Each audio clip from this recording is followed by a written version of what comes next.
There were roughly 12.5 million Africans brought over to the Americas during the transatlantic slave trade. Of these 12.5 million Africans, less than 5% were transported to the colonies. So where did the rest go? As you can probably guess from the title, Latin America, of course. Brazil received the largest number of slaves, which is estimated to be about half the total number transported. They were followed by the British Caribbean, which consisted of modern-day Jamaica, Barbados, Trinidad and Tobago, the Bahamas, Antigua and Barbuda, St. Kitts and Nevis, Grenada, Dominica, St. Lucia, St. Vincent and the Grenadines, and the Cayman Islands, among others. Then Spanish America, which included present-day countries such as Mexico, Central America, parts of the Caribbean, including Cuba, Puerto Rico, and the Dominican Republic, and most of South America. If you take a look at a map, this is just about every country south of the United States border. So why doesn't the rest of the world hear much about the black population, and even at times hear more about the indigenous peoples of those areas? Well, it's not to say that one is more important than the other, but in this video, we want to shed some light on some of the legacies that have been left behind. More often than not, black people outside the United States do not refer to themselves as black. They usually refer to the countries they hail from, or the indigenous tribes. About 133 million individuals in Latin America, 1 in 4, claim to be of African ancestry, with Brazil having the highest proportion.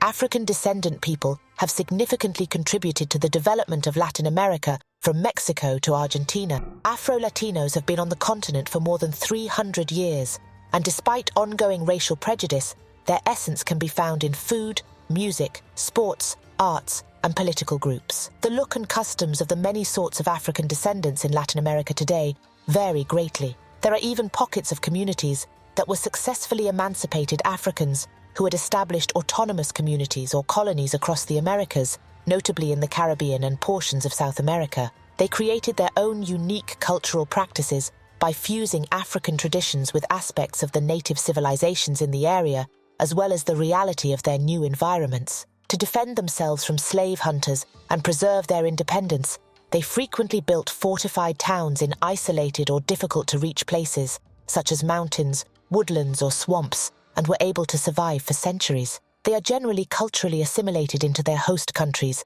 with the main differences between them and their white or mestizo neighbors being their complexion. Although they do all speak typically the languages of their host countries, such as Spanish, Portuguese, English, Creole, etc., as a first language, and have surnames of varying degrees of European and other non-African admixture.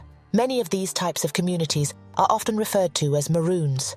They can be found in several parts of the Americas, for example, in Suriname, French Guiana, Jamaica, Belize, Colombia, and Brazil. They can even be found in many of the southern United States. Many of these Maroons were able to take their African culture and mix it with different cultures, languages, and peoples, and came together to interact, leading to the emergence of new cultural and linguistic forms. Some refer to it as creolization.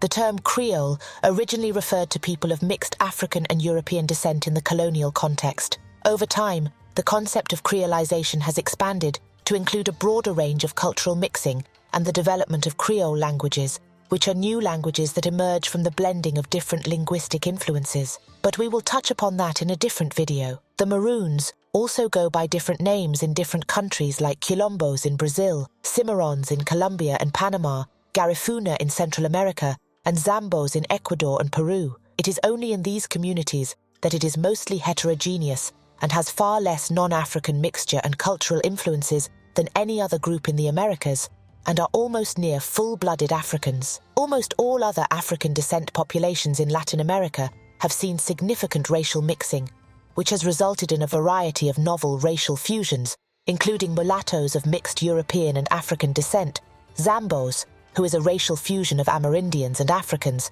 and Dougla, which is a mixture of Indian and African elements. The problem herein lies that in many Latino countries, these groups have intermixed so much that by outward appearance, there leave very few distinctions between them. Ultimately, they are just called black. This presents a problem in countries such as Colombia, where there is little government distinction between mulattoes and the general populace between Afro-Colombians, Zambos, and mulattoes, where they are all considered black. In contrast, the Dominican Republic, where over 70% of the population are either mulatto, mestizo, or some type of multiracial ancestry, makes a huge distinction from the just over 10% population of Afro-Dominicans with African ancestry, who are much darker. Many outside of the Dominican Republic will just brand them all as black, but the vast majority of Dominicans refuse to conform to this racial dichotomy. Even the 10% Afro-Dominicans do not refer to themselves as black, but as Dominicans. The majority of those who do identify as black in the DR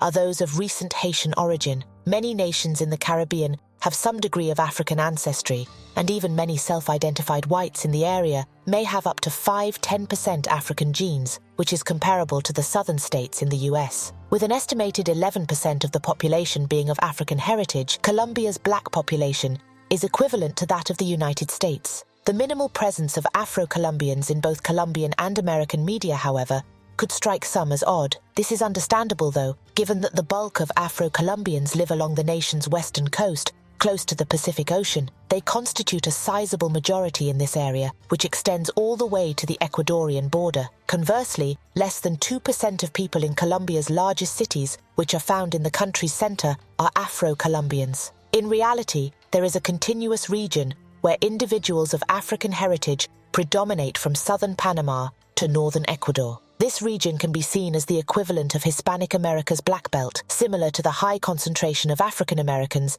in the southern United States. Over the centuries, though, the Afro-Latino community has spread out to virtually every region of Latin America, Brazil especially, being that the largest number of African slaves were transported there. Though, because there was a higher degree of miscegenation in Latin America, these African genes are more spread out. On a side note, Brazil also has the largest population of Japanese people outside of Japan. Let us know in the comments if you want a video about that.